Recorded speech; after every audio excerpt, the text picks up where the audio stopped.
Hi, everybody. Welcome to English Digest. I'm Tom. Hi, I'm Stephanie. It's our all-English lecture today, so you do not have the crutch of our Chinese teacher to get you through your lesson. Today, you're going to have to think on your toes and put on your thinking caps and try to understand us 100% in English. I think they can do this. This is a fun unit, we could say, on food, which is always fun for me. I love to talk about food, but we're also talking about pictures and social media. Social media companies like Instagram or Facebook, Twitter. Twitter's not so popular here, but we're going to be talking about sharing pictures of food and what you love with people that you're connected with on social media. And you might think it's your idea to take pictures of your food, but it turns out that people have been doing it for many hundreds of years, and we'll talk about that in just a second. So let's get to it, everybody. Let's read the entire contents of our lesson right now, and we'll be right back.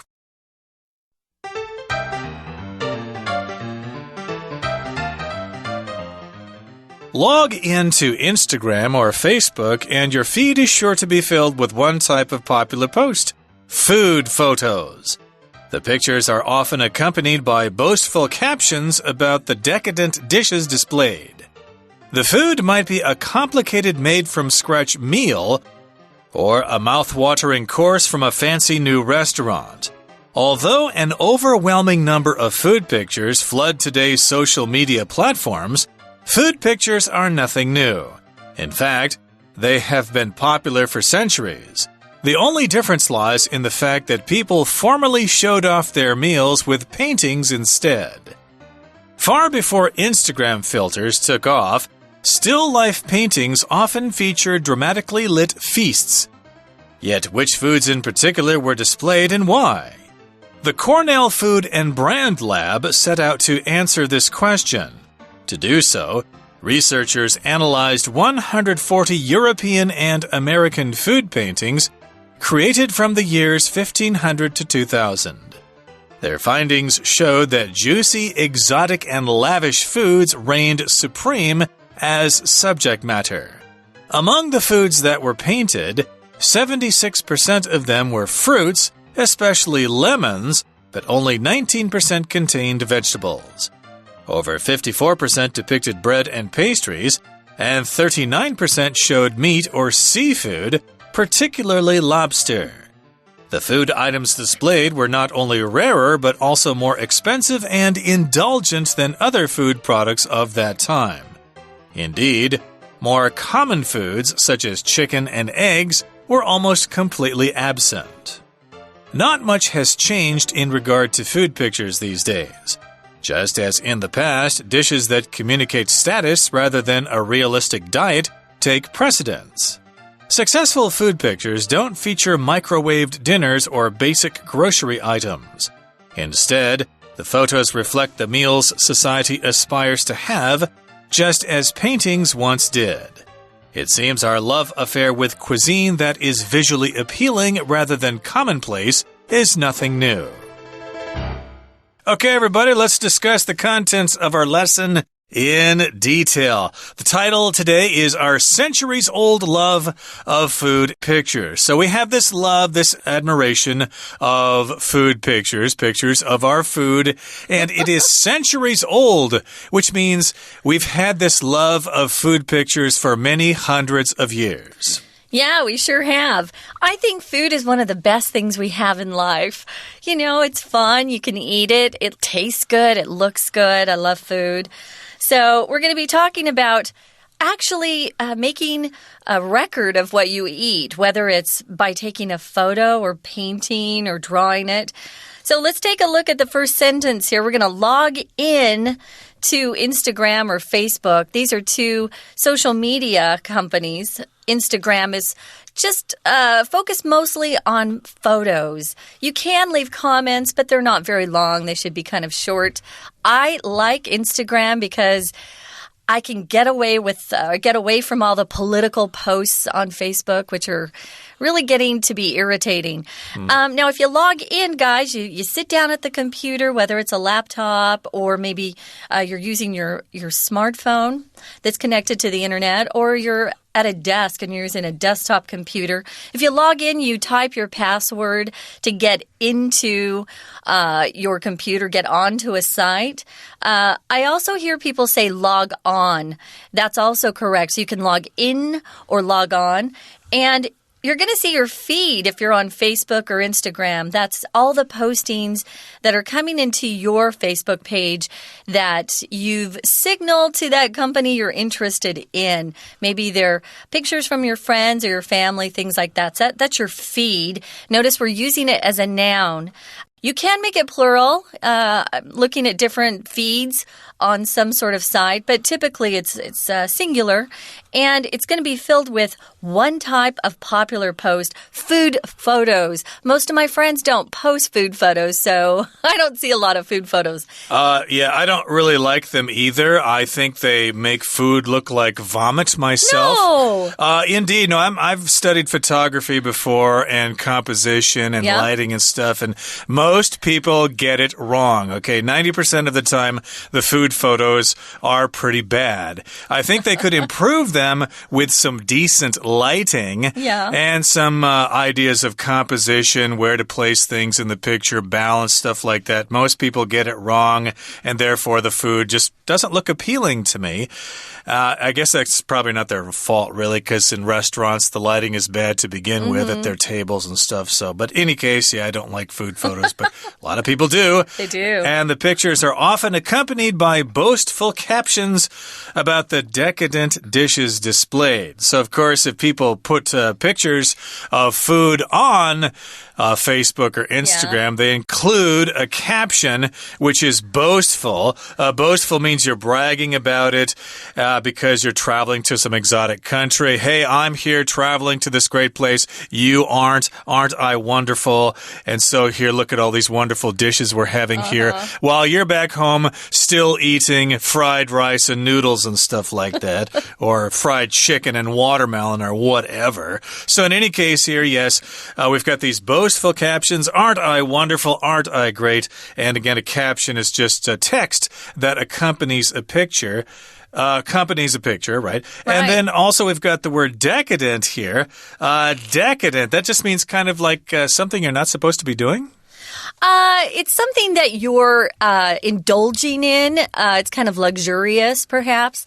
Sometimes we use this word to talk about things we eat, like a decadent chocolate cake that's filled with calories and sugar, and maybe you shouldn't be eating it, but you are, so it's a little decadent. It also refers to things that are quite expensive, like I said, luxurious. The food might be complicated. It's not simple to make some of these dishes. They may have been made by a chef who goes through years of training to become a chef, so they're not easy to make. You can't make them at home by buying something and putting in the microwave. They're also made from scratch. If something's made from scratch, these three words go together. It means you're not getting something out of a box or something like you just reheat at 7-Eleven or Family Mart.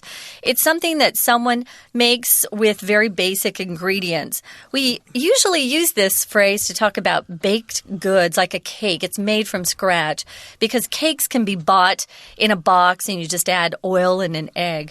So what were the ones I remember my mother buying when I was a kid? Betty Crocker cake mixes, and there's another one Duncan too. Hines. Duncan Hines, yes, there were two main brands in the States. They were cake mixes that had everything included, but if you were like my mother, oh no, I make my cakes from scratch. I've got the eggs, the yeast, the powder. I grow my own wheat, for example. I raise my own animals and use their ingredients and stuff like that for my cakes. No, I don't think people go quite that far, but in any case, this is a made-from-scratch meal, or it might be a mouth-watering course from a fancy new restaurant. If something's mouth-watering, of course, it makes your mouth water. It's really tasty. And this is a course. Meals are oftentimes served in courses, like the appetizer, the main dish, the salad, etc., etc. That's right. So although An overwhelming number of food pictures flood today's social media platforms. Food pictures are nothing new. We're going to get into the history of people making pictures of their food. But first, let's take a look at this word overwhelming. Overwhelming means something's coming towards something or is being produced in really big amounts. So you're dealing with a large amount of something.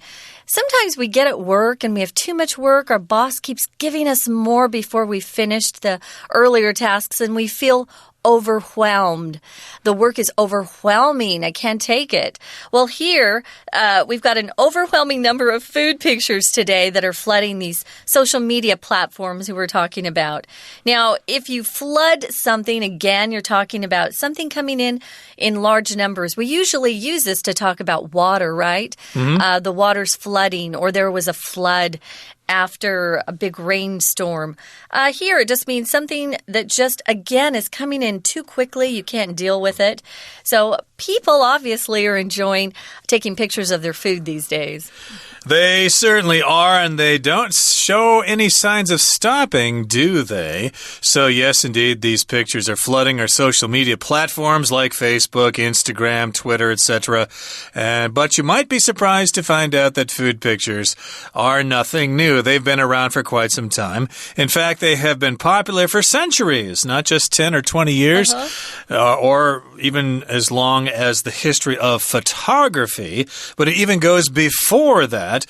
They've been popular for centuries. So before photography came around, of course, we could only draw or paint things. And it turns out that, yes, there used to be lots of paintings of pictures, and there still are. The only difference lies in the fact that people formerly showed off their meals with paintings instead. And here we've got the verb phrase to show off. That just means you let somebody know about something that you have and that they don't. And you're kind of bragging about it. Aren't I wonderful that I have this, and aren't you so terrible that you don't? Yeah, to show off and to boast or brag, they're very similar. You're proud of something that you have and you want to let other people know about it. Kids like to show off a lot, especially if adults come to your home. Sometimes the kids start doing silly things because they're showing off. Turns out, though, that people never stop showing off in their lives. Kids show off when they're kids, and then, of course, adults show off with expensive cars things, and luxury apartments and stuff like that. Yeah. Name brand bags, you know, that they buy when they go to Paris. That's and stuff showing off. Right, but people did show off or display their meals with paintings instead. I did want to mention that painting here does mean you're using actual paint, like acrylic or oil paint. If you use your pencil or even pastels, those are more drawings because they're dry. Just think dry and wet. If it's dry, then it's a drawing.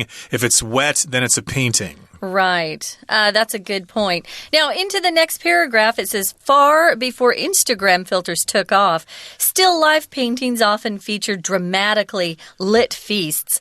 Oh, this is true. If you go to museums back in the 1400s, 1500s, they have a lot of paintings of a bowl of fruit. You know, you've seen those before. Those are still life paintings. So some painter got together some fruit, vegetables, put them together, and then painted them over the day. Now, we've got filters on Instagram. Filters are part of the software. It's kind of like putting a layer over your picture. Maybe it brings out the red in the picture or the blue, or maybe it takes out all the color. Those are filters. Now, if something takes off, it means it becomes very popular. So here we're using the past tense form of the verb phrase to take off. If you're doing really well in your career, maybe you can say, oh, it just took off a couple of years ago. I'm really happy now. And so even long ago, before they had Instagram or cameras, these painters were painting still life paintings of different types of food, especially the feasts they had back then.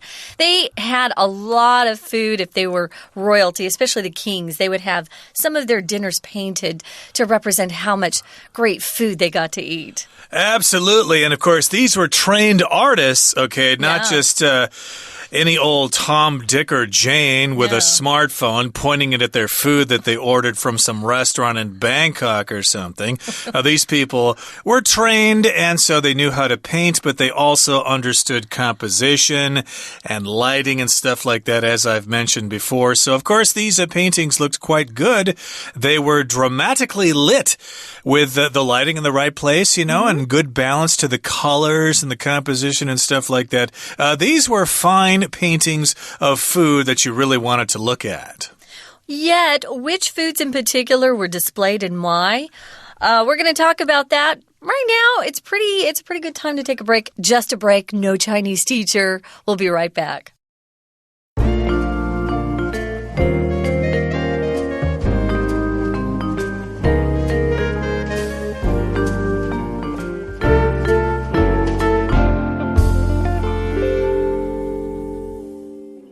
Okay, everybody, let's continue with our lesson for today. We're talking about our centuries-old love of food pictures. And I don't suspect you do this yourself, Stephanie. You probably don't go out for a fancy meal with your friends and take a picture of your food, or maybe, as most young people do these days, about 10 or 20 or 50 or 100 pictures of their food, and including 500 selfies at the same time. Well, I have to be honest here, Tom. I'm the worst photographer you've ever met. So all of my pictures look like crap, so I don't know. Well, you're in good company because I think most people who post pictures on Facebook are not very professional photographers either. True. But these cameras are allowing people to use filters and stuff like that. So helps you out a little bit. They do help you out. They do compensate for lack of any artistic aesthetics and things like that. Any lack of talent. I have lots of lack of talent, if you can say that. Well, you're probably old school there. I think if you took pictures, you'd be perfectly fine alongside everybody else these days. But again, we're talking about dramatically lit feasts that people actually did paintings of in the past. Yet, still, which foods in particular were displayed and why? Why did they paint these pictures and what did they paint? Well, let's go to Cornell University, which is where Li Denghui, I believe, got his master's degree. The Cornell Food and Brand Lab set out to answer this question. To set out to do something means you start to do this. This is your goal. This is your objective. Right. So they're a food and brand lab. So they spend their time as scientists. They've got a lot of kids studying science there, and their professors are helping them at this food and brand lab. Now, to do so, to try to answer the question, they had some researchers analyze 140 European and American food paintings created between the years of 1500 to 2000. You notice there I didn't just read that sentence the way it was written. I wanted you to know there are other ways to say this sentence. So they've got a lot of researchers, those scientists that are in that lab. Lab is short for laboratory, of course. And they're really doing a lot of work or research on some of the food that was created, these food paintings. Now, sometimes it was paint that was being used. Sometimes it was a camera. So they're going back and looking at quite a few different food paintings. That's a long period of time, 1500 to 2000. Right, they're looking at paintings here over a 500-year period, and their findings showed that juicy, exotic, and lavish foods reigned supreme as subject matter. So let's talk about some of the vocabulary terms here. Juicy, lots of juice, of course. Not dry. Not dry, yes. Exotic means probably from places that you've never been to before. For Westerners, of course, that would be pictures of food in the Far East, for example. Oh, yeah. Asia is very exotic to people who live in North America. Yeah. Or maybe food from Africa or India or places like that. That would be exotic and also lavish, which means they're not cheap. It's not just a little plate of noodles or rice or something or peanuts or whatever. It's actually rich and elaborate and luxurious and probably something that cost a lot of money. That's right. These foods reigned supreme as subject matter. If you reign supreme, it's a phrase we use to talk about being the most important in whatever activity or topic you're talking about. A subject matter is just what you're using to produce, I guess, the artwork here. We're talking about food paintings. Now, among the foods that were painted, 76% of them were fruits.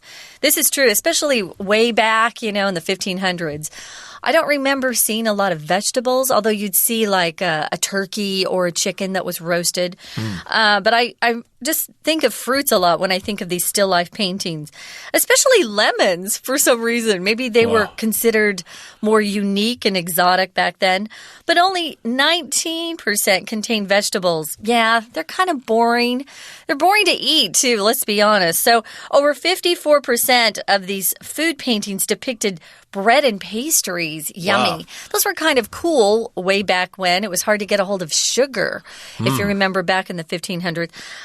So if you depict something, you show it in some sort of representation. It could be a painting, a picture, a photograph, a drawing, some sort of art form. You can also depict something by using words, right? Yeah. If you're reading a novel, there might not be photos in the book, but if a character is depicted a certain way, you can envision them. You can imagine what they look like in your mind. They're portrayed a certain way. Right. And I'm thinking that, fruits, different kinds of fruit, they come in lots of different kinds of colors, Sure. And also, I think a lot of fruits are very simple. They have rather smooth surfaces and things like that. So they're probably easier to paint than vegetables. If you think about spinach or other kinds of vegetables, the leaves there are quite complicated, though, and it might be difficult to actually paint them.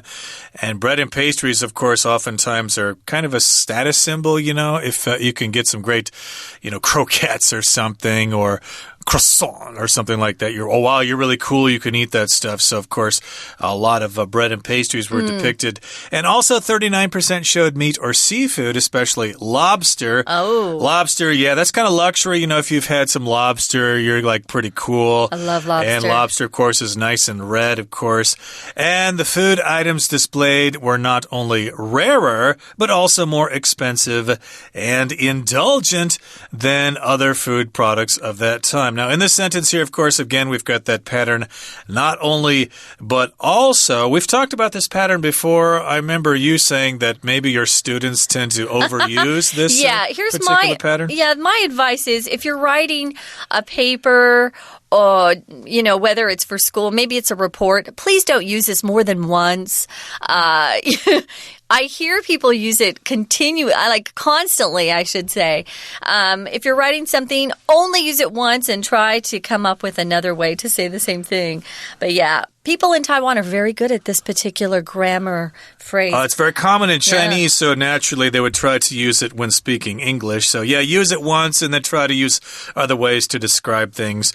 So in any case, yeah, they're not only rarer, but also more expensive, of course, and indulgent. If something is indulgent, that means it's probably something that you're not supposed to be doing, but you're doing it anyway. You're indulging yourself. Yeah, and it's really very similar to that word decadent that we talked about earlier, or even lavish, Lavish things gives me the idea that maybe you're wasting money because you're overspending or overdoing something.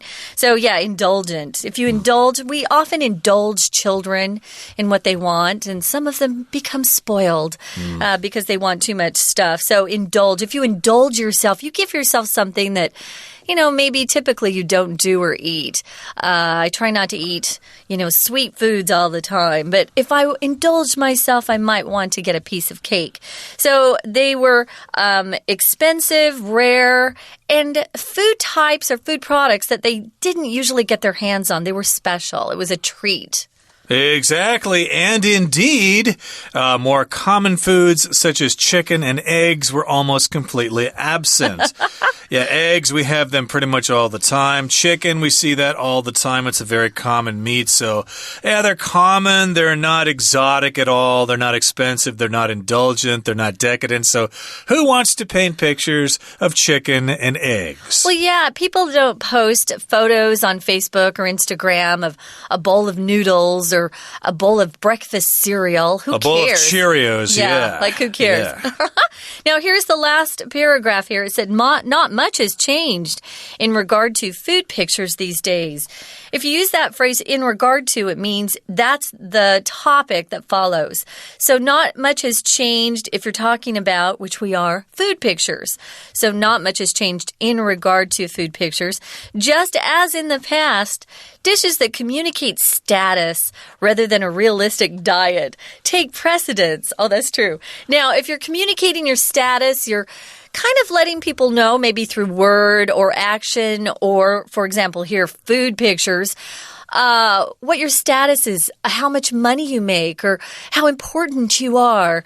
Some of these restaurants that people go to and take photos of their plates of food, they're really expensive. So if you post them, people are like, oh, they must have enough money. They can afford to pay $200 for this meal. That's your status. Yeah. Although I should say that here in Taiwan, it's not necessarily the case that the food is expensive. It might be famous in a particular place, like some kind of local specialty.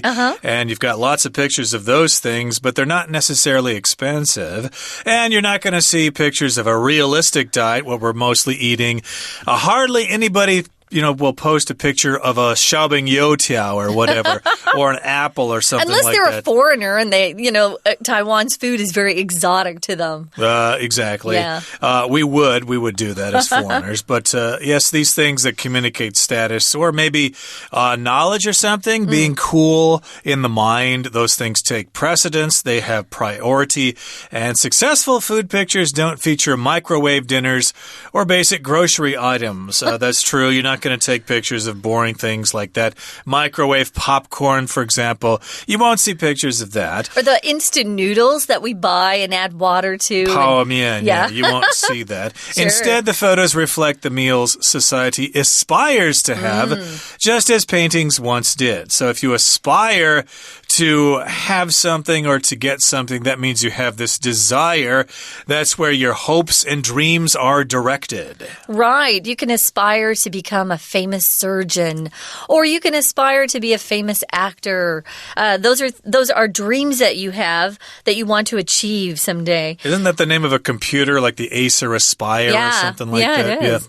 Yeah. Is it Sony? I can't remember what company. Anyway, you can aspire to have a pretty great dish of food, so you can aspire to a lot of things.